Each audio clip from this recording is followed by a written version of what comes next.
You've seen this happen. A puddle forms on the street after a heavy rain, the sun comes out, and a few hours later, the puddle is completely gone.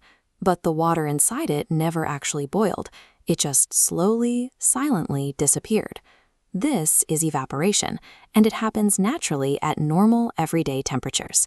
If we look deep inside that liquid, the molecules are in constant, chaotic motion, bumping endlessly and traveling at entirely different speeds. The fastest ones, right at the surface, have enough kinetic energy to break free and launch straight into the air. It's a continuous, molecule-by-molecule defection. The fastest particles just keep leaving, one by one, until the puddle is completely empty. This creates a strict mathematical problem for the liquid left behind. If only the fastest, most energetic molecules escape, the ones that remain are by definition the slower ones. The overall average speed of the liquid drops. In physics, molecular speed is heat. So when that average speed drops, the physical temperature of the liquid goes down. It gets colder. You can feel this happen. If you wipe rubbing alcohol on your arm before a shot, it feels icy cold on your skin. The alcohol is evaporating rapidly, actively pulling away your body heat. Your body relies on this exact thermodynamic trick.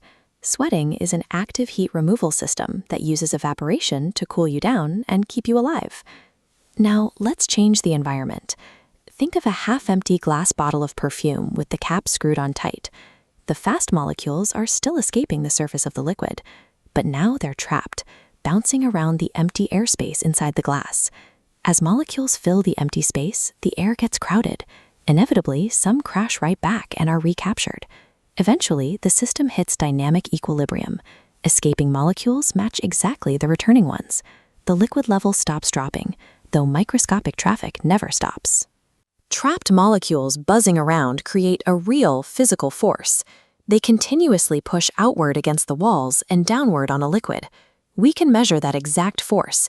It's called maximum vapor pressure, the scientific measurement of a liquid's inherent desire to evaporate. Different liquids have different desires. If you put a drop of water on one hand and a drop of rubbing alcohol on the other, the alcohol dries up and disappears much faster. That's because alcohol inherently has a significantly higher maximum vapor pressure than water. It is a highly volatile liquid. Heat accelerates this entire process. Warming up any liquid gives more of its molecules the speed required to achieve escape velocity. The surrounding environment acts as the final barrier. White clothes dry fast in a hot, dry desert because the air is empty and ready to accept moisture. Hang those same clothes on a humid coastline, and the air is already packed with water molecules. There's almost no room left for the moisture in your clothes to go. A liquid's volatility is baked into its chemical nature, but temperature is the throttle that controls how aggressively it tries to escape. This chart maps out that invisible pushing force. We have temperature on the bottom axis and vapor pressure on the vertical axis. As the liquid gets hotter, you can see the pressure curving steadily upward. This proves that a liquid has a continuous desire to evaporate at any temperature, and that desire steadily rises as you apply heat.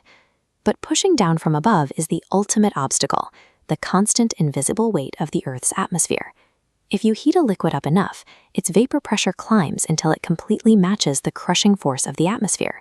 At that exact intersection, evaporation stops being a quiet escape from the surface. The entire volume of liquid revolts all at once. That is the boiling point, and it's exactly how a pressure cooker forces your food to soften before it's time.